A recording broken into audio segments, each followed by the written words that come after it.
तो चलिए अब एक नजर डाल लेते हैं सुपरफास्ट खबरों पर। जर्मनी के बाद डेनमार्क पहुंचे प्रधानमंत्री Narendra Modi. India Denmark business forum को करेंगे संबोधित। भारत नार्डिक शिखर सम्मेलन में भी करेंगे शिरकत। देश भर में ईद उल फितर का त्यौहार मनाया गया। ईद के मौके पर राष्ट्रीय राजधानी दिल्ली की जामा मस्जिद पर लोगों ने नमाज पढ़कर शांति और खुशहाली की दुआएं की।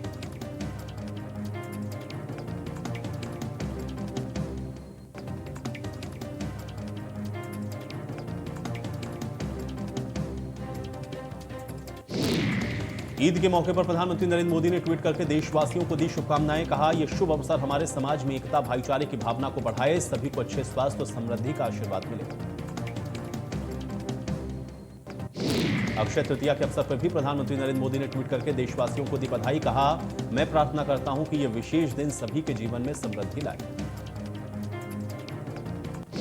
उत्तराखंड के 3 दिवसीय दौरे पर पहुंचे सीएम योगी आदित्यनाथ। सीएम योगी ने अपने गुरु अवैधनाथ की प्रतिमा का किया अनावरण। 3 दिवसीय दौरे पर अपने गृह राज्य पहुंचे सीएम योगी आदित्यनाथ।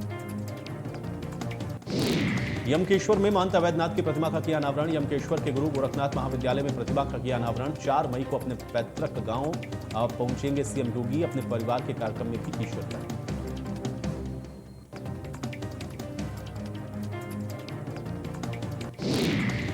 पांच मई को सीएम योगी हरिद्वार भी जाएंगे। हरिद्वार में एक होटल का करेंगे उद्घाटन। यूपी सरकार के द्वारा बनाए गए होटल का भी उद्घाटन करेंगे सीएम योगी आदित्यनाथ। आज भगवान परशुराम जयंती अक्षय तृतीया है। इस अवसर पर डिप्टी सीएम ब्रजेश पाठक ने होटल सौभाग्य चितवापुर चौकी के पास आयोजित पूजन उद्घाटन भंडारा कार्यक्रम में सम्मिलित होकर भगवान परशुराम जी की पूजा अर्चना और भंडारे का शुभारंभ किया। चंपावत विधानसभा सीट पर होने वाले उपचुनावों की तारीखों का ऐलान। 31 मई को होगा मतदान। 3 जून को आएंगे नतीजे। विधायक कैलाश गैतोड़ी ने सीएम धामी के लिए छोड़ी थी सीट। इंडिया न्यूज से बातचीत में बोले अखिलेश यादव, बीजेपी ने बिजली की समस्या को बढ़ाया। बुलडोजर सड़क पर चलाने के लिए होता है। बुलडोजर और लाउड स्पीकर का मुद्दा सिर्फ ध्यान भटकाने के लिए। अक्षय तृतीया के पावन पर्व पे नमामि गंगे ने दशाश्वमेध घाट पर गंगा निर्मलीकरण के अक्षय संकल्प के आह्वान के साथ मां गंगा का दुग्धाभिषेक किया। पर्यावरण संरक्षण की कामना से सदस्यों ने मां गंगा की आरती उतारी। इसके बाद गंगा तलहटी की सफाई करके जल संरक्षण का संदेश भी दिया गया। गंगा के आंचल से अनेकों प्रदूषित कर रही सामग्रियों को निकालकर कूड़ेदान तक पहुंचाया गया। देश भर में ईद उल फित्र यानी कि ईद का त्यौहार मनाया गया। ईद के मौके पर राष्ट्रीय राजधानी दिल्ली की जामा मस्जिद पर लोगों ने शांति और खुशहाली की दुआएं की।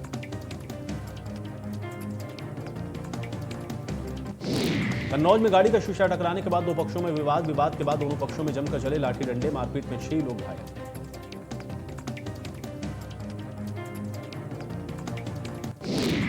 बसपा प्रमुख शिवपाल यादव ने ईद की दी बधाई। शिवपाल ने शायरी लिखकर अनोखे अंदाज में ईद की दी मुबारकबाद। शिवपाल के ट्वीट के जरिए सपा प्रमुख अखिलेश यादव पर भी साधा निशाना। ईद के मौके पर सपा विधायक अब्दुल्ला आजम ने भी किया ट्वीट। पिता की ईद पर साथ नहीं होने पर जताया दुख। अब्दुल्ला ने ट्वीट में लिखा, अल्लाह पाक कभी दोबारा ऐसा मौका न लाए। गोंडा में कड़ी सुरक्षा के बीच में जनपद गोंडा में ईदगाह की मस्जिदों में पढ़ी गई ईद की नमाज। अलग अलग समय पर अलग अलग मस्जिदों में ईदगाहों में अदा की गई नमाज। कड़ी सुरक्षा के बीच ईद की नमाज अदा की गई। मुजफ्फरनगर में भी ईद की नमाज अदा की गई। लगभग 150 ईदगाह 1187 मस्जिदों में ईद की नमाज पढ़ी गई। काजी तनवीर आलम ने ईद की नमाज के बाद देशवासियों को धन्यवाद भी ज्ञापित किया।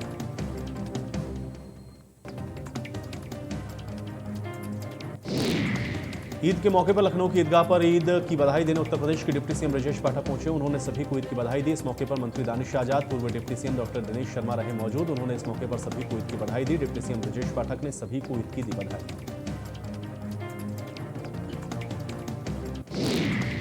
ईद का पर्व हर्षोल्लास के साथ मनाया गया। गाजियाबाद के लोनी क्षेत्र की ईदगाह में भी नमाजियों ने ईद की नमाज अदा की। अमन और भाईचारे का पैगाम दिया।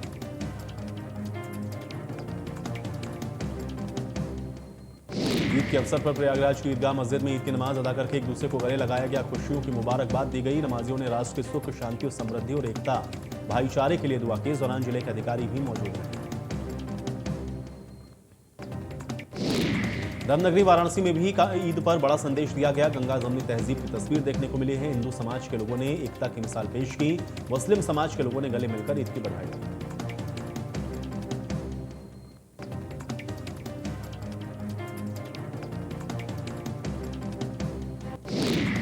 गोरखपुर में हजरत मुबारक खान शहीद की दरगाह पर ईद के मौके पर ईद की नमाज अदा की गई। अलग अलग समय पर पढ़ी गई ईद की नमाज। इस दौरान मुस्लिम भाइयों के साथ बच्चों ने भी अल्लाह का शुक्र किया और अमन और शांति की दुआ मांगी। प्रदेश में मनाया गया ईद का त्योहार। इसी क्रम में देवरिया जनपद में भी ईद की नमाज जिले के दर्जन मस्जिदों में अदा की गई। इस दौरान सुरक्षा व्यवस्था के कड़े इंतजाम किए गए। ताजमहल के अंदर भी मस्जिद में बड़ी संख्या में नमाजियों ने नमाज अदा की है। ईद के मौके पर ताजमहल की मस्जिद में बड़ी संख्या में लोग पहुंचे। नमाज के बाद उन्होंने एक दूसरे को गले मिलकर ईद की मुबारकबाद दी।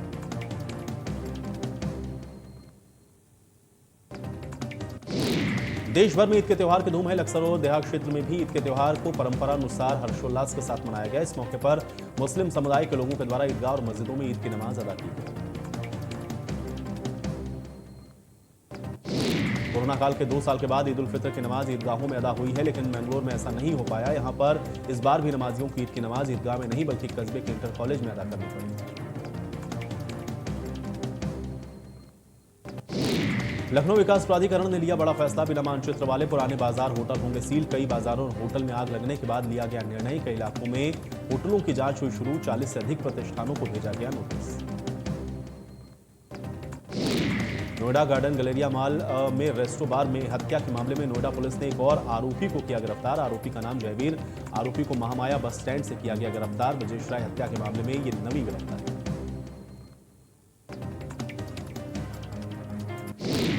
बोलेरो कार और ऑटो में हुई भीषण भिड़ंत। 7 श्रद्धालुओं की दर्दनाक मौत। मृतकों में कई बच्चे शामिल। घायलों को जिला अस्पताल भेजा गया। सीएम योगी ने मृतकों के प्रति गहरा शोक व्यक्त किया। मंदिर दर्शन करने जा रहे थे सभी श्रद्धालु।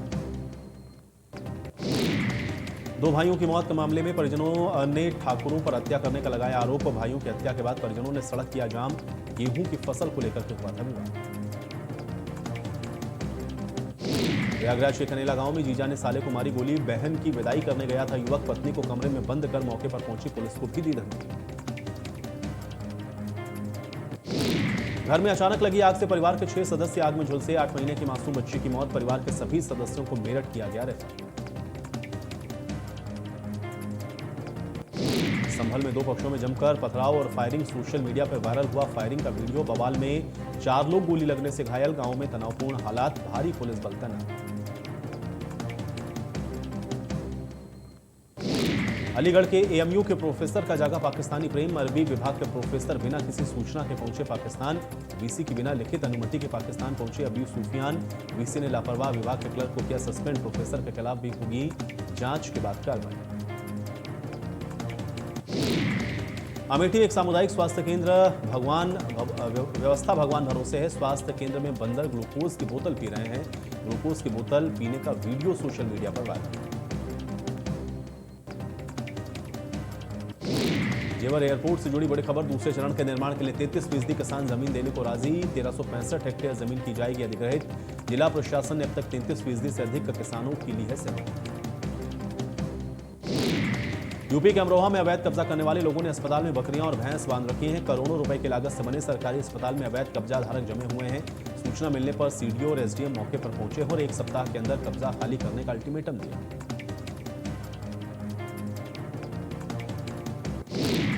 आगरा में परमहंसाचार्य कीठम झील से वीडियो किया जारी। परमहंसाचार्य ने कहा आगरा प्रशासन और पुलिस ने किया भ्रमित। जगत गुरु परमहंसाचार्य ने किया अन्य जल का त्याग। परमहंसाचार्य ने पुलिस हिरासत में शुरू किया अनशन। परमहंसाचार्य बोले ये भगवा का अपमान।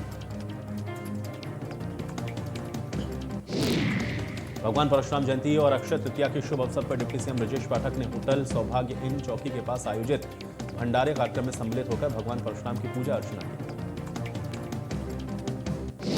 नोएडा में युवक का फायरिंग करते हुए वीडियो वायरल है। शादी समारोह में पिस्टल से फायरिंग करते हुए वीडियो वायरल। फायरिंग का वीडियो तेजी से हो रहा है वायरल। सेक्टर 115 सोरखा गांव में युवकों ने की है फायरिंग। जौनपुर में संकी भतीजे पर हुआ खून सवार। भतीजे ने अपने ही परिजनों को मारी गोली। घटना में मौके पर ही हुई पिता की मौत। 3 लोग गंभीर रूप से घायल।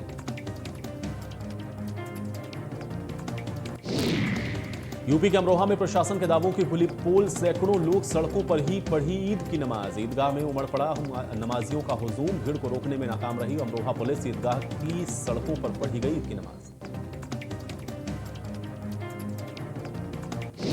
मैनपुरी में शिवपाल यादव ने कहा कि अखिलेश मुझे जल्द ही बीजेपी में भेजना चाहते हैं। आजम खान पर जुल्म हो रहा है, आजम खान से मैं फिर मिलूंगा। उन्होंने बीजेपी सरकार पर निशाना साधते हुए कहा कि प्रदेश में 18 से 20 घंटे बिजली की कटौती हो रही है।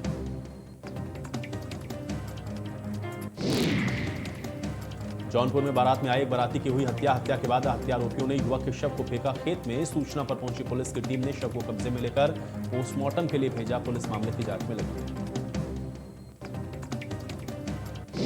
लखनऊ में महिला की हत्या का पुलिस ने किया खुलासा। घर में हत्या करने के बाद उन्नाव में फेंका गया था शव। मामले में पुलिस ने 2 हत्या आरोपियों को किया गिरफ्तार। दोनों आरोपियों ने हत्या के जुर्म को कबूला।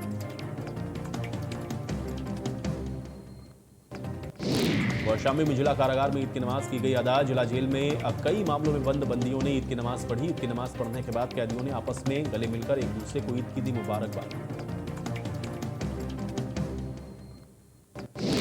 सैयद राजा के मनराजपुर गांव में गैंगस्टर के आरोपी कन्हैया यादव की बेटी की पुलिस की दबिश के बाद संदिग्ध परिस्थितियों में मौत के मामले ने राजनीतिक रंग ले लिया है। इस कड़ी में कांग्रेस का एक प्रतिनिधिमंडल प्रदेश सचिव देवेंद्र सिंह मुन्ना और सरिता पटेल के नेतृत्व में कन्हैया यादव के घर पहुंचा है। पीड़ित परिवार वालों से मुलाकात की। लखनऊ में इंडिया न्यूज की खबर का बड़ा असर हुआ है। लोहिया हॉस्पिटल ने तुगलकी फरमान वापस ले लिया है। मीडिया को कवरेज के लिए कोई परमिशन नहीं लेनी होगी। मामले में चिकित्सा अधीक्षक डॉक्टर विक्रम सिंह ने जारी किया नया पत्र। कहा स्वघोषित मीडिया कर्मियों के लिए था पत्र, जो यूट्यूब और लाइव करते हैं उनके लिए था पत्र। बांदा दौरे पर आए कैबिनेट मंत्री जयवीर सिंह को रविवार रात जहरीले कीड़े ने काट लिया। इससे उनकी हालत बिगड़ने लगी। इसकी जानकारी मिलते ही प्रशासन के हाथ पांव फूल गए। मंत्री को जिला अस्पताल में भर्ती करवाया गया। इसके बाद सुबह 6 बजे उनको अस्पताल से छुट्टी दी गई।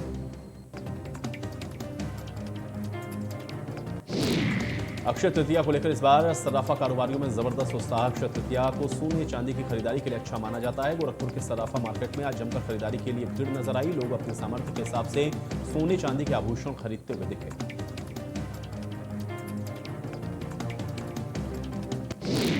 आगरा में जगतगुरु परमहंस आचार्य 5 मई तक हाउस अरेस्ट। परमहंस आचार्य को 6 मई को छोड़ा जाएगा। परमहंस आचार्य ने आगरा के कीठम में रखा गया है। परमहंस आचार्य ने ताजमहल में शिवलिंग स्थापना का किया ऐलान। इस दौरान कीठम में भारी पुलिस फोर्स की गई तैनात।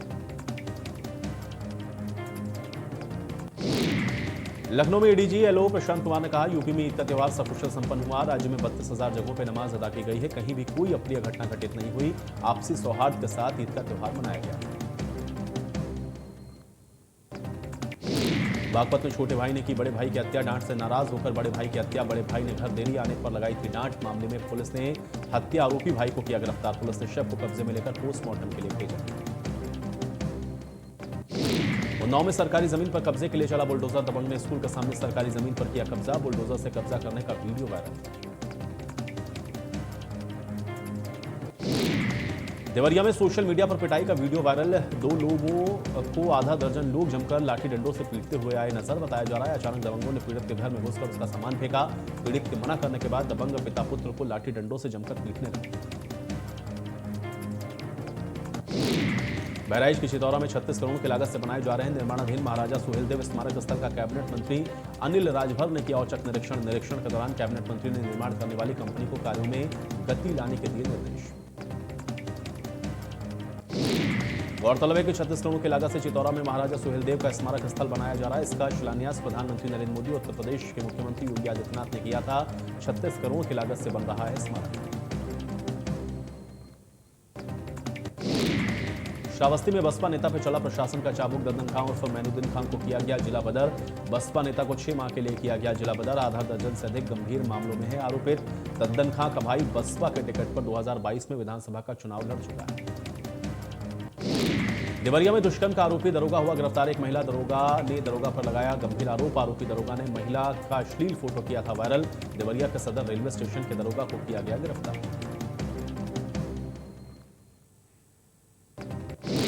मथुरा और ब्रजमंडल में अक्षय तृतीया का पर्व बड़े धूमधाम के साथ मनाया गया। इस अवसर पर श्री कृष्ण की लीला स्थली वृंदावन के प्रसिद्ध बांके बिहारी मंदिर के चरण दर्शन के लिए श्रद्धालुओं का अपार जनसैलाब उमड़ पड़ा।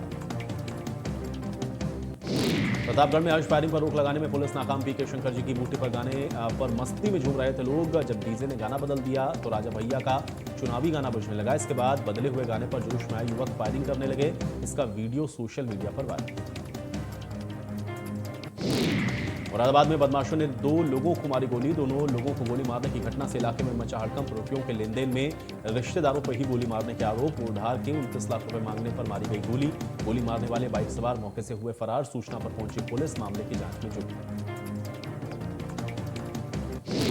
बुलंदशहर में पीएससी प्रभारी ने कार्यालय में महिला को धमकाया। महिला से पीएससी प्रभारी ने कहा, मैं यहां का सबसे बड़ा गुंडा। सहायक नर्स और लैब टेक्नीशियन में हुआ था विवाद। विवाद के बाद टेक्नीशियन की पत्नी पहुंची थी पीएससी। नोएडा के सेक्टर 15 में खाने को लेकर हुआ विवाद। धारदार हथियार को लेकर टूट पड़ा रेस्टोरेंट का स्टाफ। रेस्टोरेंट संचालक ने युवक पर किया हमला। हमले में 2 युवक बुरी तरह से हुए घायल। घायल युवकों को अस्पताल में कराया गया भर्ती। बुलंदशहर में मुंडन कराने आए श्रद्धालुओं के डूबने का मामला आया सामने। गंगा घाट पर मुंडन कराने आए थे लोग। हादसे में 5 लोगों में से 2 लोगों की डूबने से मौत। 3 शवों को गोताखोर तलाश रहे। जन जागृति मंच के सचिव मुक्ति दत्ता की संपत्ति को प्रशासन ने कुर्क करके नीलाम करने के आदेश दिए। इसके बाद मुक्ति दत्ता ने प्रशासन पर तानाशाही के आरोप लगाए। मामले में मुक्ति दत्ता ने कहा कि जब सरकार ने जन जागृति मंच को 65 लाख रुपए कर्ज दिए, इसमें से 56 लाख रुपए चुका दिए गए और मामला अभी हाईकोर्ट में विचाराधीन है, तो फिर प्रशासन संपत्ति को कुर्क करने की कार्रवाई क्यों कर रहा है। उत्तरकाशी में विश्व प्रसिद्ध गंगोत्री और यमुनोत्री के खोले गए कपाट। पूजा अर्चना के बाद श्रद्धालुओं के दर्शनार्थ खोले गए कपाट। गंगोत्री धाम के कपाट 11:15 पर खोले गए। इस दौरान प्रदेश के सीएम पुष्कर सिंह धामी मौजूद रहे।